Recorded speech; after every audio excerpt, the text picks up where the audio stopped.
menyertai kita. Firman hari ini terambil dari Yeremia pasal yang ke-31, ayatnya yang ke-31 ayat sampai dengan 34 dengan judul Demikianlah firman Tuhan. Ayat 31. Sesungguhnya akan datang waktunya, demikianlah firman Tuhan, aku akan mengadakan perjanjian baru dengan kaum Israel dan kaum Yehuda. Ayat 32. Bukan seperti perjanjian yang telah kuadakan dengan nenek moyang mereka pada waktu aku memegang tangan mereka untuk membawa mereka keluar dari tanah Mesir. Perjanjianku itu telah mereka ingkari, meskipun aku menjadi Tuhan yang berkuasa atas mereka. Demikianlah firman Tuhan. Ayat 33. Tetapi beginilah perjanjian yang kuadakan dengan kaum Israel sesudah waktu itu. Demikianlah firman Tuhan. Aku akan menaruh Tauratku dalam hati mereka dan menuliskannya dalam hati mereka. Maka aku akan menjadi Allah mereka dan mereka akan menjadi umatku. Ayat 34.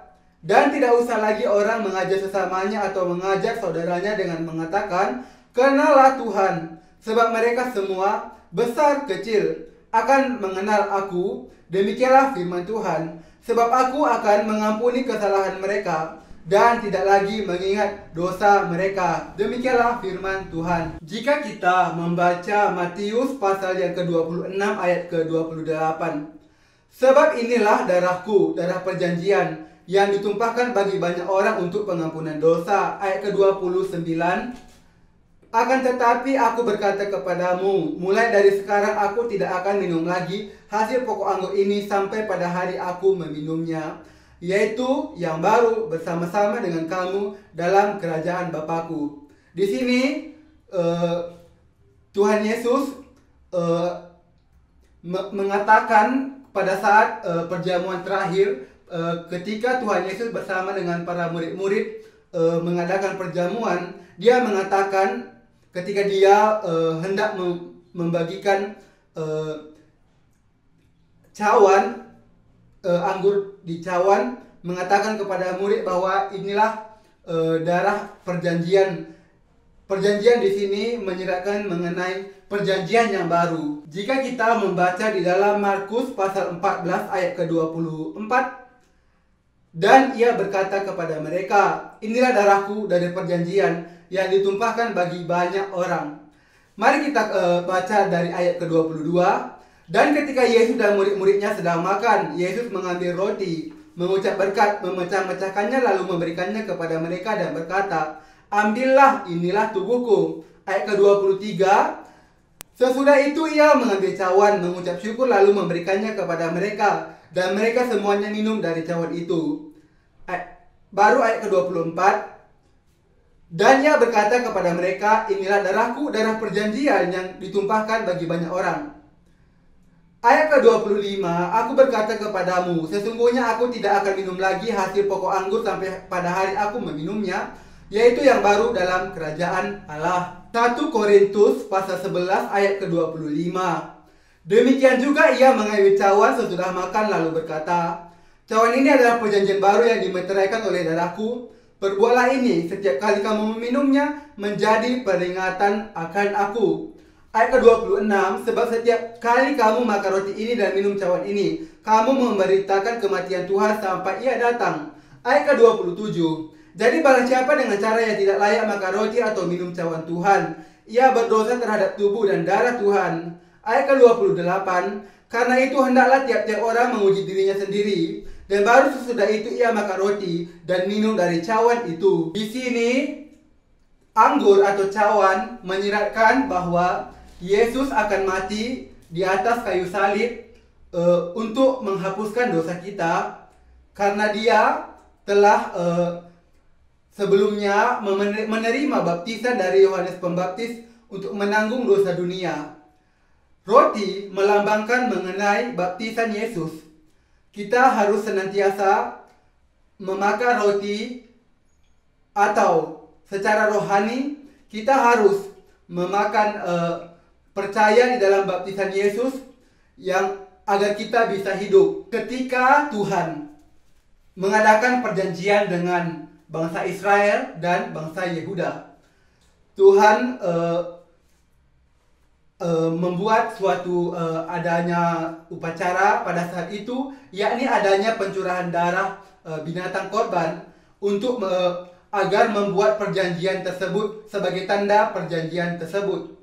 Ini menyiratkan bahwa Yesus akan datang untuk mengadakan perjanjian, yakni bahwa Yesus akan jika kita baca sekali lagi di dalam ayat ke-25 1 Korintus 11 ayat ke-25 ayat 23 sampai 25. Sebab apa yang telah kuteruskan kepadamu telah aku terima dari Tuhan, yaitu bahwa Tuhan Yesus pada malam waktu ia diserahkan mengambil roti. Ayat ke-24, dan sesudah itu mengucap syukur atasnya, ia memecah-mecahkannya dan berkata, inilah tubuhku yang diserahkan bagi kamu. Perbuatlah ini menjadi peringatan akan aku. Ayat ke-25. Demikianlah juga ia mengambil cawan sesudah makan lalu berkata, cawan ini adalah perjanjian baru yang dimeteraikan oleh darahku.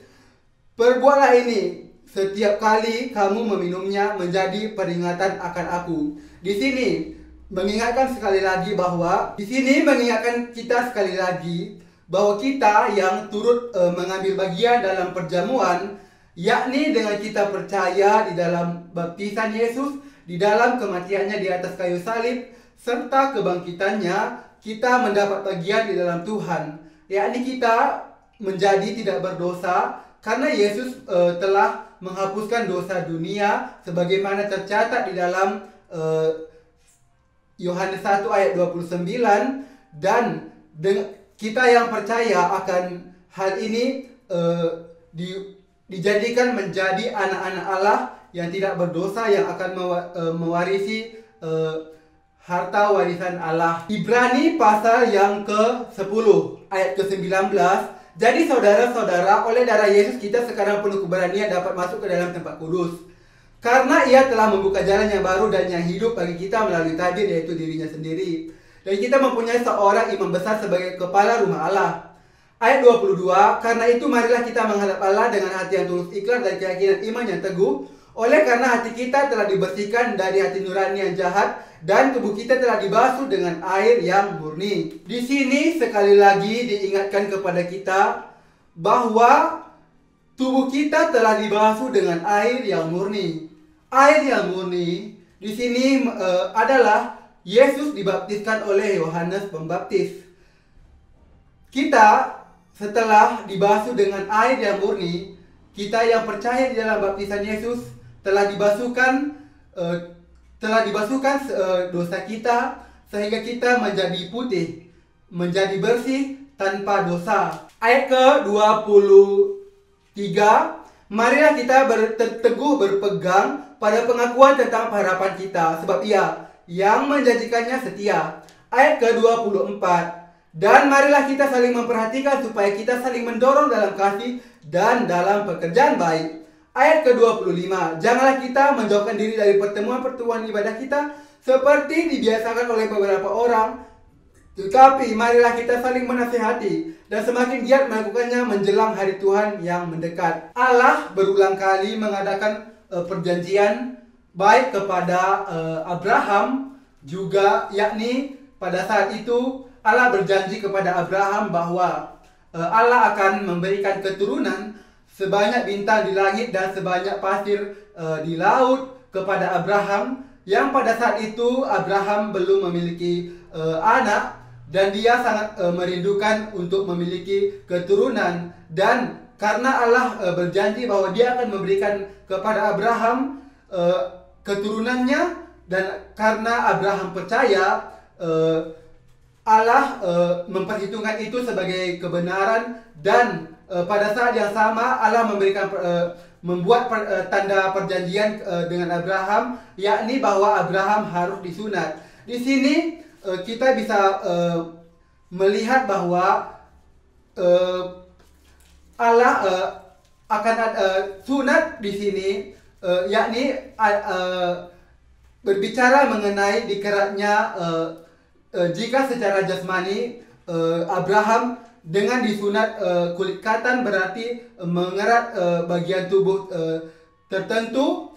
Ini menyiratkan bahwa Yesus akan datang pada zaman perjanjian baru, yakni dengan dibaptiskan oleh Yohanes Pembaptis, membasuh dosa dunia, dan dengan disalibkan di atas kayu salib, membuat mencurahkan darahnya, membayar harga dosa yang telah dia tanggung sebelumnya oleh baptisan Yohanes Pembaptis. Dan karena itu sebagaimana Abraham dan keturunannya akan menjadi anak-anak Allah jika mereka disunat, kita yang percaya dengan baptisan Yesus, penyalibannya di atas kayu salib dan kebangkitannya, kita juga disunat secara rohani di hati kita, yakni dosa di hati kita dikerat dari hati kita, dan kita juga dijadikan menjadi anak-anak Allah.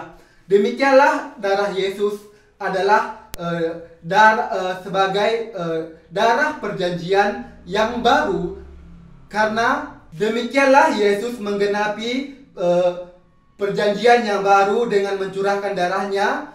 Dan ketika perjanjian yang lama telah diingkari oleh orang Israel, jika